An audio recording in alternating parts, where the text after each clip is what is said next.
Hi everyone, my name is Mark. I'm the president of the Oz DeFi Association. Thank you all for coming along.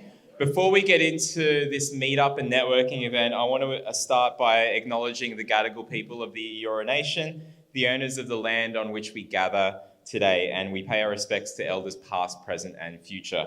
Now, if you've been to an Oz DeFi, actually let's just ask, I don't want to make assumptions. Hands up here who it's their first time to this association's event. Most of you, I love it. That's so good. Hands up here who heard about this because of South by Southwest. Okay, a few of you. Nick, you don't count, but that's okay. That's okay. We love you. I work with him. It's okay. Oh, thank you so much. Patting my ego from day one. So we're going to do a bit of a mixed up event. Normally we have a lot of talks for about like half an hour of networking, hour and a half of talks, another hour of networking, and we piss off to a pub down the road. We will still do that, but we're much more about the networking today because there's so many events there. But anyway, so normally we do a lot of these like events with a lot of talks, but because there's so many South by Southwest things, we want to keep it light today. We do have a few presentations that are on, so we'll check that out. But usually what we do, we start off with, you can check out the QR codes, so I'll get out of the way so people can scan those. That's a link tree, which goes to the various kind of things that we've got. We've got newsletters, a YouTube, there's a blog, there's different meetups in different states. We've got a getting started guide for people that are just new to the space. For us, DeFi is much more than investing and getting yield and stuff like that. And I'm getting a block those, so you might be able to hear that. Pardon me, I'll edit that too. But for us, DeFi is all about the future of commerce, the future of finance.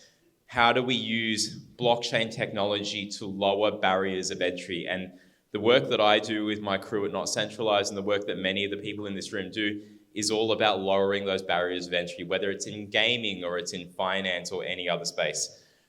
So you got the QR code. So here's what we're going to go through today. Some updates.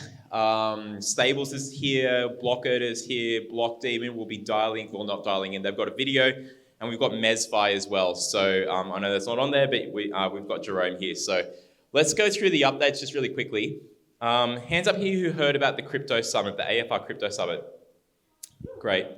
It was a really good event. Very lucky to have Nick. Now you can put your hand up. Bishop at the back who was there on one of the panels. Thank you, sir. We've got Leah here up front. Leah is one of our chapter leads along with Nick for this state, and Arturo and myself, and we're very lucky to go along there and see what it is that's happening. We heard from Joe Longo from ASIC, Brad Jones and Stephen Jones from RBA and Treasury, and many other industry leaders to see what is happening. And one of the things that is happening, we'll throw it up later, is there's new regulation that's proposed. And how we tackle that, we're going to talk about how we come together if you guys want to respond. We'll do something similar to what we did for token mapping that was proposed a few months ago.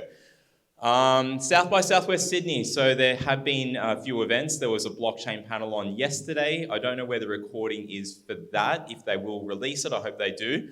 But we had Simon Callahan of Blockchain Australia, Lisa Wade from Digital X, Joel Kirk from AWS Gaming, because they're really into the blockchain space, and myself, and we spoke about some real practical things that are happening in our fields, and that was just downstairs. And we have a list, so if you go to our newsletter, we've got a list of all the Web3 events. I know it's already Wednesday, but Thursday there's a few events that are on.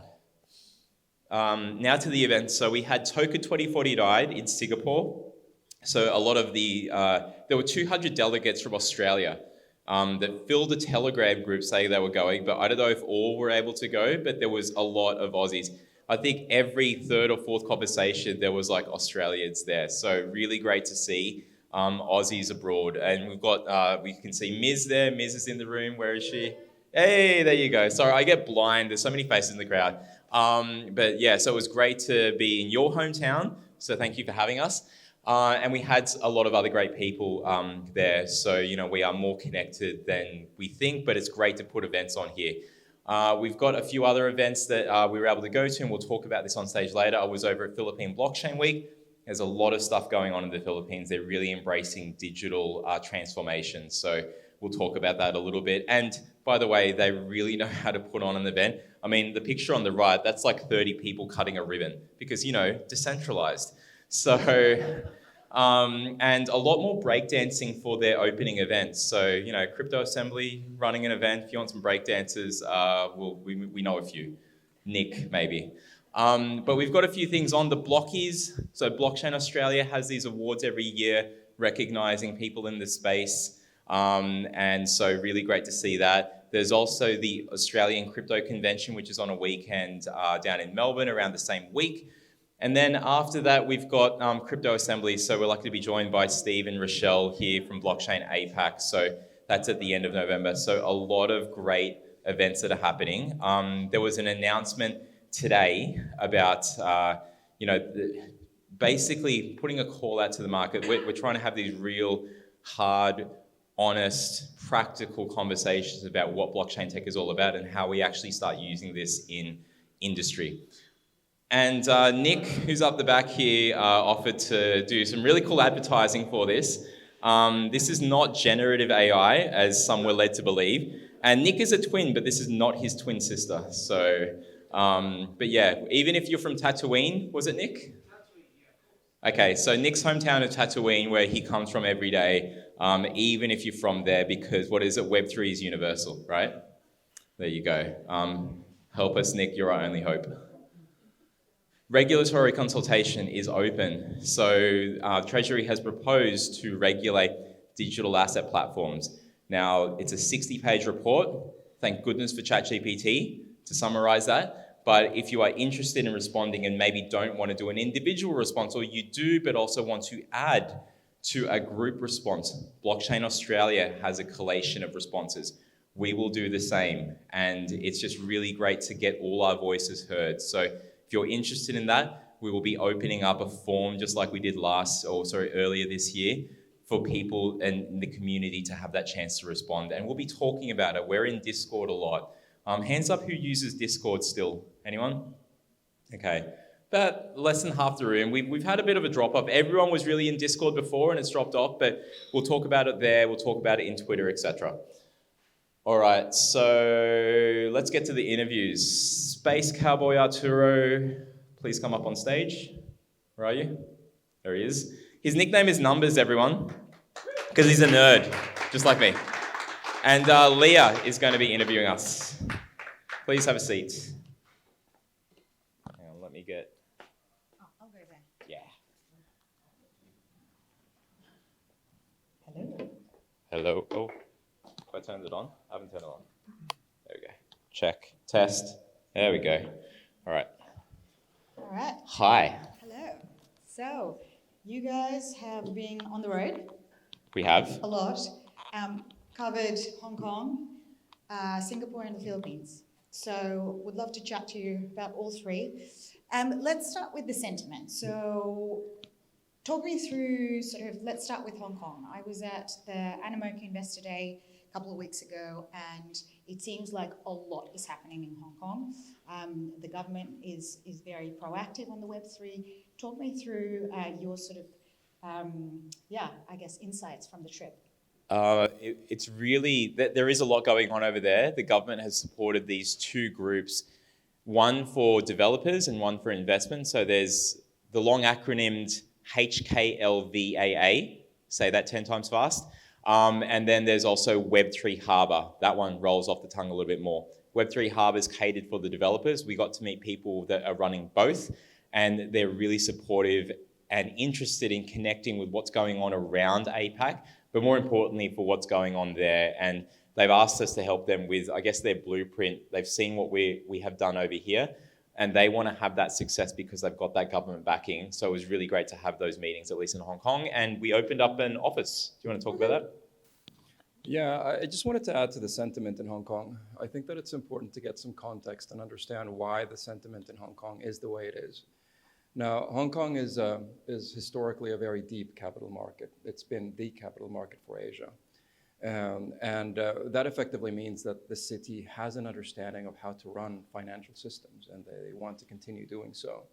Now, if we think of it in terms of DeFi, they also appreciate that if you're going to take back, let's call it global market share from the rest of the financial kind of hubs, you will not do so in traditional rails. You will do so in the new rails that you have to build Therefore, there is a lot of interest and incentive to actually invest into that space, and that space being specifically, let's call it the DeFi related or DeFi like, because obviously it needs to be regulated, and it's not an easy combination to mix there. But if you're after building fintech type products using blockchain rails, then it's an interesting market to go after. And the interesting thing there is that because things like ChatGPT are not, they're not, I think they're banned, or at least people have to VPN to use it. It was not an AI conversation like you're seeing in many other places. It was really all about blockchain. So really fascinating on that. That's awesome. Okay, moving on to Singapore. So what's the sentiment there? Maybe we'll move on into the events as well. So Token 2049. Highlight there was meeting Vitalik. So that was great. Talk us through that. We got to shake his hand. I felt really special. And he's certainly an alien. He's not from this world. He was walking. So the way it's set up over in Singapore, Token 2049, Marina Bay Sands, they've got the convention on one side, they've got shops on the other, and he was walking towards the shops side where the cafes are. And we were at that place because there's no other place to like actually sit down and meet with people. So we were walking back from the cafes to the conference, and he walked past us. And we turned around, and he's walking as if people are chasing after him. He was walking because we were, and we did. Now, granted, we did after. We're like, wow, he's running really okay, but there's no one chasing him. So let's make sure that he feels that there is.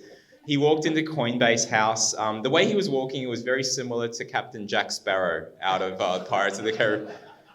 But I get it. Like, he's super introverted, but he's super clever. And granted, we would not be here if it wasn't for the actions that he did. I knew people that were early in Ethereum, and I was like, what is this thing? So it was really nice to meet him. You had a nice chat with him. I talked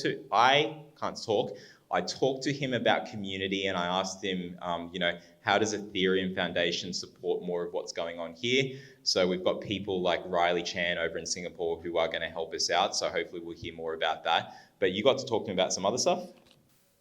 Yeah, it was talking about coming back from I think it was a convention in Vanuatu, which was, it was just nice to have a chat with the guy. He's a really nice guy, by the way. If we go back to Singapore and the rest of the events, it was a very, very different feel to Singapore, Hong Kong. Singapore felt much more, much cleaner, let's put it that way. It was big institutions all the way. There was a lot of money.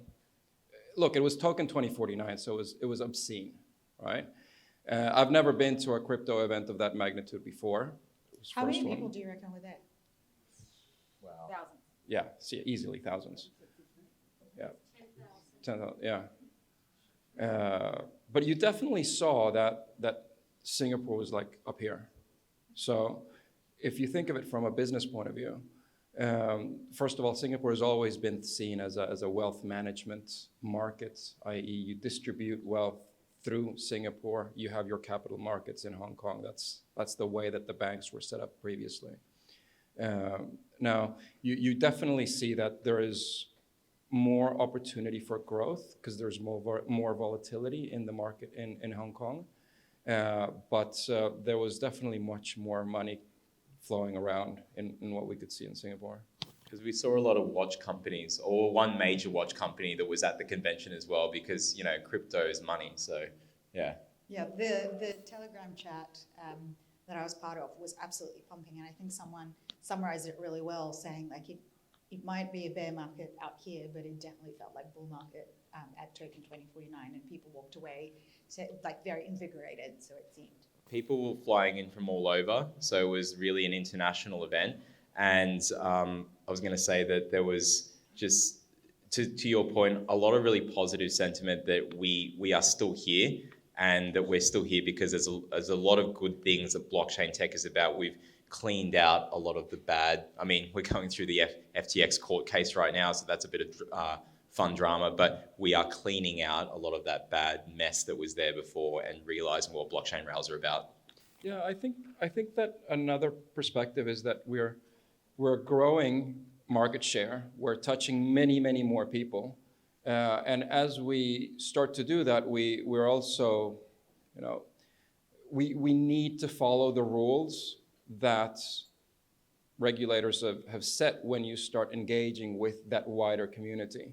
I mean, Web3 has been one of those really interesting use cases or scenarios where you kind of grow in a bubble and it becomes extremely insular. So you can, you degen with a lot of money and you think that that's the rest of the world, which it isn't. And now, as we start building up those rails and they actually start engaging with banks and they start becoming part of the infrastructure, which is actually a really, really good win for Web3 if you think of it, right? It's so big that banks are actually using it. But the changes and the let's call it the cleaning happens because we're expanding and going more mainstream. We're maturing. Awesome. And then Philippines. We don't hear a whole lot about Philippines. Well, I haven't, but it feels like there's a really vibrant and big community out there. So There do you want is. to talk a little bit about Blockchain Week there and Apart from decentralized ribbon cutting, there was a whole lot of breakdancing and a whole lot of fireworks, and the events. I think it took an hour for the intro because there was just so much fanfare. And look, it's great. They're really hyped about it, but they are also reticent. That is the country that was hit the hardest by Axie Infinity, or one of the hardest. This thing where it offered so much promise and then the realization that there was nothing really backing it. They are still there. They're onboarded. Interestingly enough, they're a place where, because they haven't had rails that are really good, they haven't had, it's a corrupt kind of governmental system over there. There's still a lot of elements of corruption from local to state to federal. And what we found over there is that they've had to just jump from old processes straight into digital. And what you find there is apps where grandmas are using it, scanning QR codes to send money to their grad kids, scanning QR codes to pay people, even trading, and it's all just in one app. So we see a lot of fragmentation here with the different apps that we've got in the digital landscape. I think there is going to be more of that connectedness around the world. And in some ways it's great because we're seeing the Philippines like leading the way in that one aspect. But then on the other side, so pensioners there, everyone gets a 20% discount, everything you want, like food, restaurants, groceries, medicine, 20% off if you're over 60, right? And you have to prove it. But to prove it, you have to sign a piece of paper. You have to show this paper form and stuff. QR codes on the one hand, really old paper forms on the other. So there's still that dichotomy that is there, but it's a really interesting kind of nation because people are developing things where they've got NFT projects tied to sustainability projects, and then they're making clothes out of it. So it's this whole-ended ecosystem using Web3 rails to create something new. So really interesting to see the kinds of innovation that are coming out of there that we could learn lessons from, but also, like I said, there's things that are still coming up there and a bit behind us. So there's lessons to learn from each other, basically. what are the lessons? So if you kind of look at all three and just some key takeaways for us, I guess, as the community here.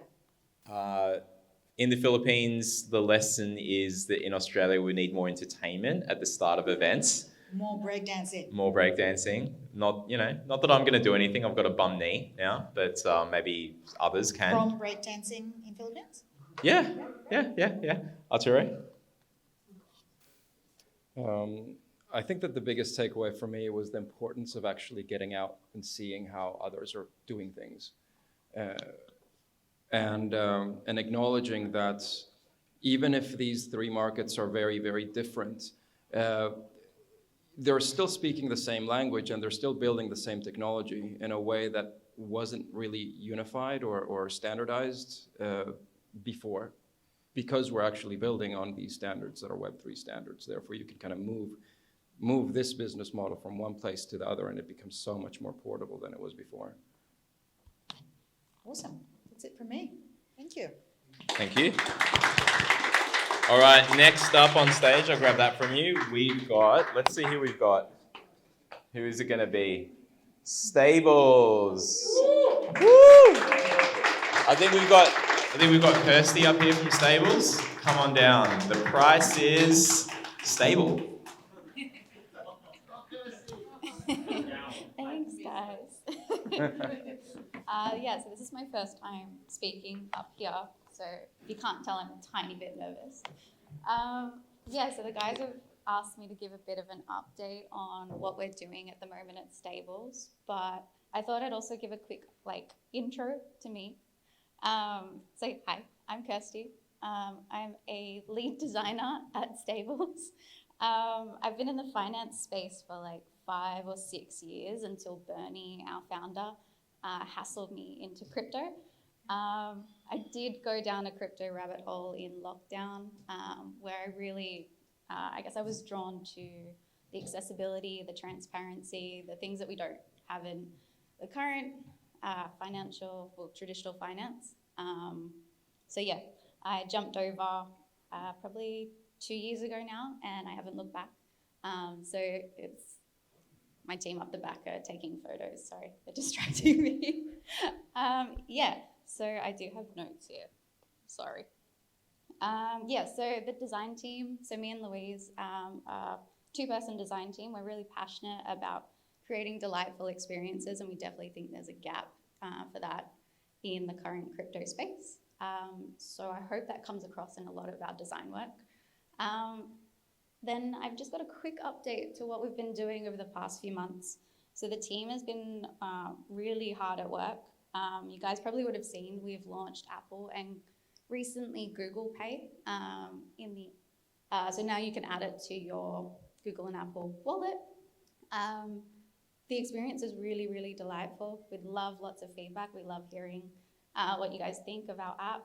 Louise has put a lot of, one of our other designers, put a lot of love into the experience, the animation. So please download and give us feedback. Send us a DM. We love hearing about it.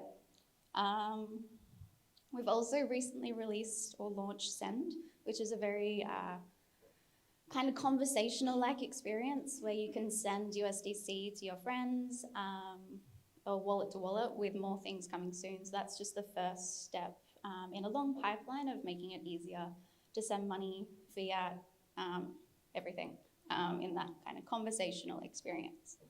And then this week we released Philippines. Philippines off-ramp.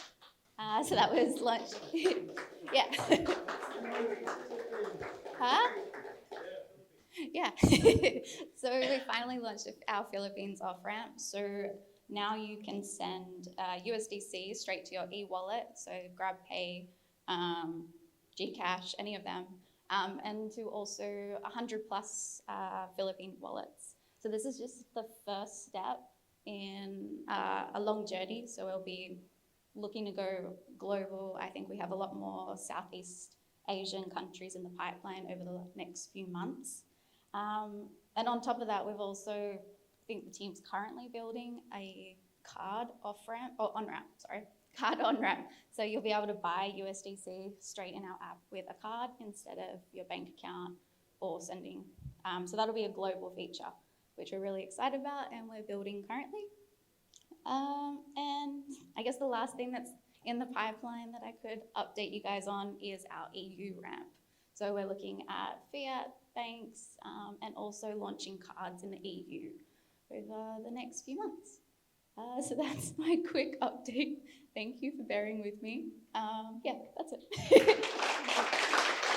Thanks so much. Amazing. Thank you, Kirsty. All right. So next up on stage, Block Earner. Where's James? There he is. Woo! There it is. He's got a new t-shirt today too. New merch. One sec. Before you... James. Yeah, just quickly before I get going, Stables continues to nail it with the design. We always say that in our office. So well done, guys. It looks seriously hot. It's good. And it's just inspiring to see the Australian space continue to grow, you know. So similar to Kirsty, quick intro, my name's James. I work with Charlie and our business is Block Earner. And what we do is we're like a crypto exchange with some other bells and whistles that I'll go into today. But our entire business is about reducing the complexity of crypto for the average Aussie. So the main thing that I'm here to talk about today is crypto-backed loans. And why this is such an important and exciting milestone for us is that we can finally unlock some of the equity that's held in crypto investments directly to your bank account. And this has been like a product we've been on for the last 12 months, jumping through legal, not loopholes, doing it the right way. So no loopholes, we've been jumping into the right way. No, so the licensing regime here is strict.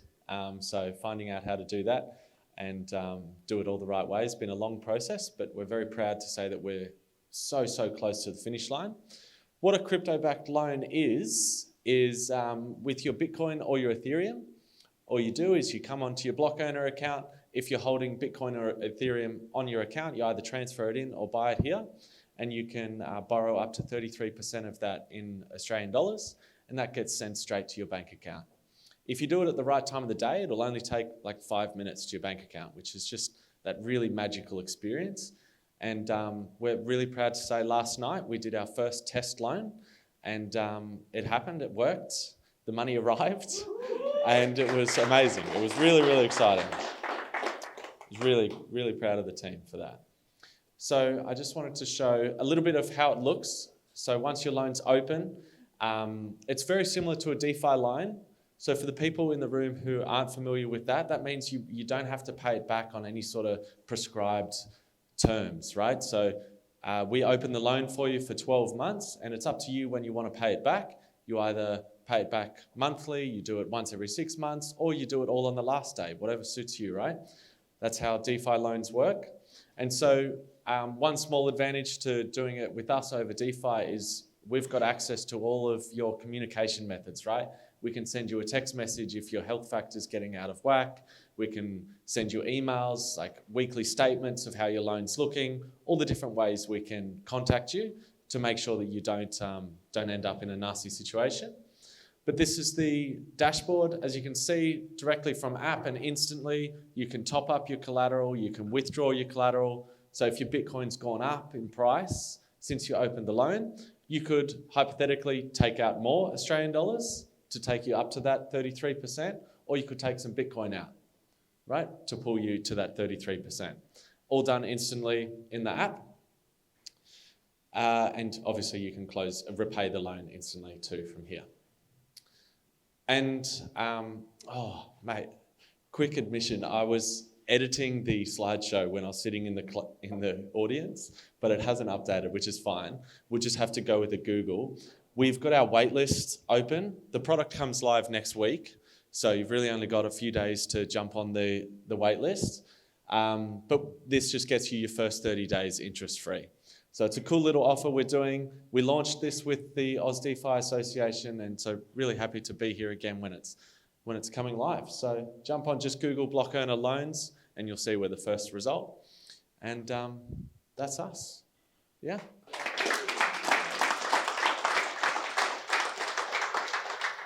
Amazing. I'm so sorry about the updates if we didn't get them. We do these on Google Slides just so folks can update, in a centralized way. Blockdaemon. So this is one where we're going to hear, because Andrew's not here, but they've run events here. He's out of Singapore, so let's see if the demo gods work.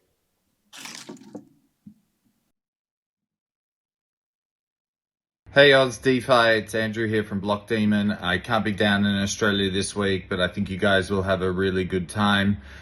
Just quickly, Blockdaemon's the largest institutional infrastructure provider. We're supplying, nodes and staking and MPC tech to some of the largest institutions across the globe. We run well over 100,000 nodes across 60 different protocols now. We support a lot of customers globally and in region. In Australia specifically, we've got, public content out supporting, well-known reputable institutions like Canvas, ZeroCap, BTC Markets, and SwiftX. Globally, we support a whole bunch of other customers across crypto native, digital native, and traditional enterprise financial services. Customers like JP Morgan, Plaid, Microsoft, Goldman Sachs, etc. So sorry I couldn't be there. Wishing you guys all the best. Have a great time. All right. And Blockdaemon are one of our sponsors. Oh, how good am I? Thanks, Andrew. That's enough. Andrew. Please. Okay. Clearly I practiced. Hang on a second. Let's just go back to it. It's going to play again, but let's... No. There we go. All right. Where's Jerome from MezFi? Right up here. Come up on stage, please, and let's talk about the Mez and Fi and how it all comes together.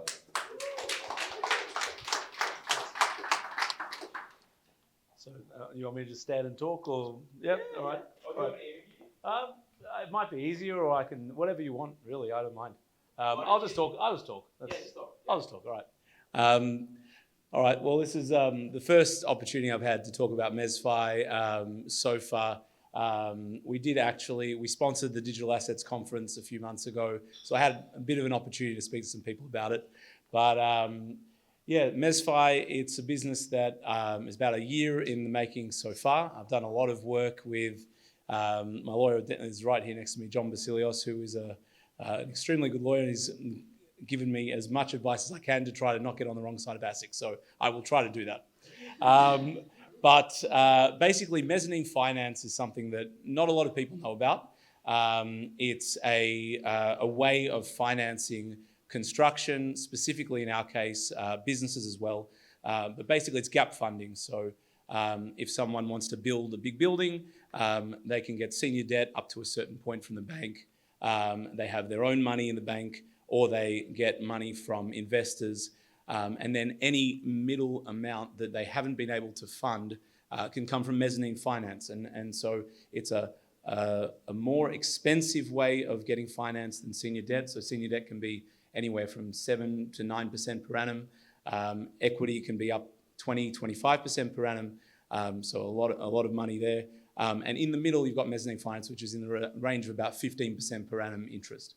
So there's a lot of really big institutions, high net worths, who invest in mezzanine finance as an investment class. But as until this day, there are not really any, and I don't think there are any, but don't hold me to that, any retail focused investment companies who allow the average person to invest in mezzanine finance as an investment class. And that's what we're aiming to bring to the Australian public, really.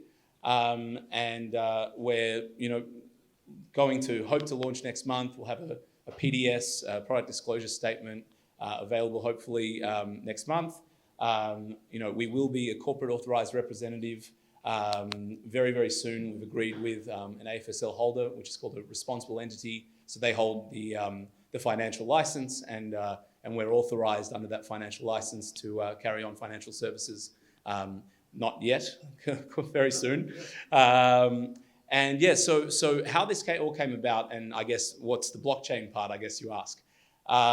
So how this all came about is that I was in property funds management years ago, straight out of uni. And then I had years where I didn't do anything in financial services. I was in coffee, about 10 years in coffee, a wholesale coffee company, a cafe, and so I did a lot in that space. I really enjoyed it. But then we shut that down just before COVID, and I had a few years where I was thinking, what am I going to do? And I got into crypto investing, as I think a lot of us did during that time. It was like peak bull run or all that sort of stuff. And then, look, a lot of stuff went sideways, as I think it did for everybody, as the bull sort of went down the other way, and I had a lot of learnings.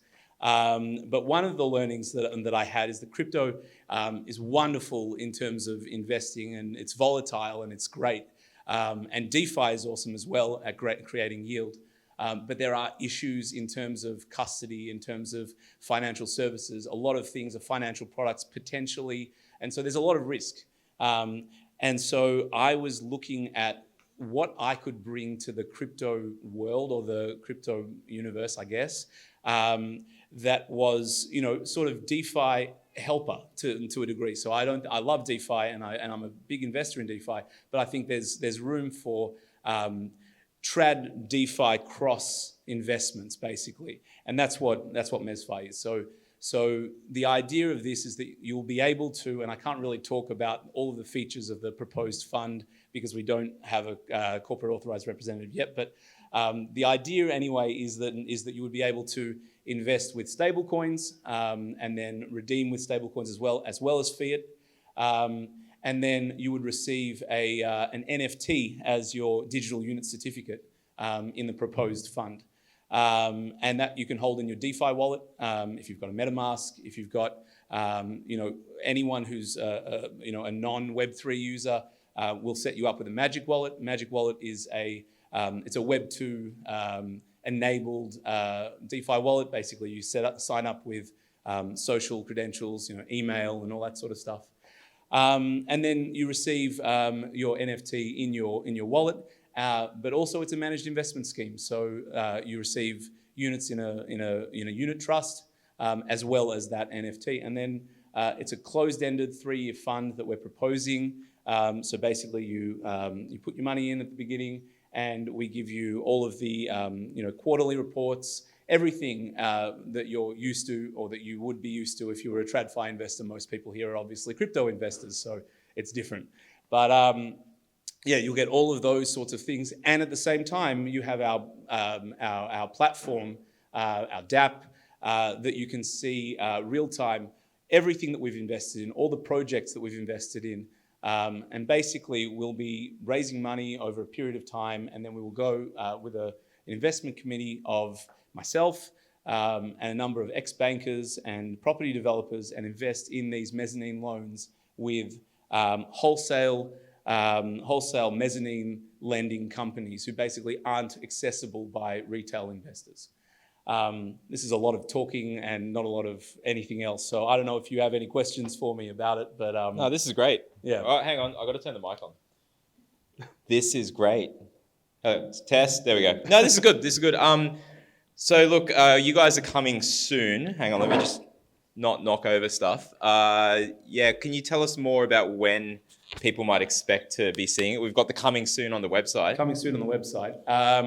So we will be exhibiting at the Australian Crypto Convention, and we are expecting that our product disclosure statement will be ready at that point. And so that I'm aiming for that to be the first day that people can invest in the fund. I can't really talk about returns or any of that sort of stuff. Your lawyer's here, so I know. Exactly. So that at the moment is not something that we can discuss. But I did mention that mezzanine loans typically the interest is in the range of 15% per annum or thereabouts if you were a construction developer and paying back a mezzanine loan.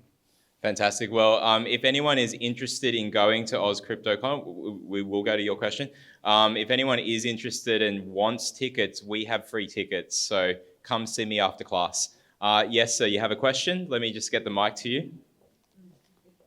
And then we'll get straight to networking after that, folks. Thank you. Hi. Screw myself, I don't know. Was just wondering if you would be taking anything else than stable coins as well. Sorry. Look. So we have it's very, very recent, Azim, but I have considered the potential of taking Bitcoin and Ethereum subscriptions as well. And we have an idea about how that would work, but I can't really expand on it too much at the moment. But I'm hoping to create a situation where we can allow people to still participate in the upside of their Bitcoin and ETH, potential upside anyway, of their Bitcoin and ETH holdings if they invest with us. But that isn't something that I can really talk too much about yet because we haven't fully fleshed it out legally as well as practically. So maybe over drinks and stuff, if you find the right amounts, there's a special number that, no, I'm just joking. We're not going to do that, John. We're not. But thank you so much. Like I said, AusCryptoCon, please go see what, the presentation that you guys will have there. And if you are interested in heading, we do have those passes. So let us know. Jerome, thank you so much. Thanks, Mark. I think that's it. Let me just get back to the slides. There's not that much left, and we're going to get straight into networking, which was what we're all about. As the guys have said, what's really great about all these events is that you've got these businesses building, you've got people that do get jobs out of it because they connect and then they end up working together, or even businesses that collaborate. And it doesn't have to be you're only in blockchain, so you can only work with a blockchain business. I mean, we were never in construction, and yet we were able to get into the RBA's pilot for an electronic Aussie dollar because there was a construction company that talked to us after seeing us at a convention talk, OzCryptoCon last year. That's how that all started, and we were able to get in and do something with those guys to put in digital escrows that makes it easier for vendors to be able to see, if they're getting paid or not. The QR code's up there again. Like I said, see me if you want to go to OzCryptoCon. Crypto Assembly is here as well if you want to learn more about that. You've got Steve and Rochelle here to see after class 2. And thank you so much. Get to networking, folks.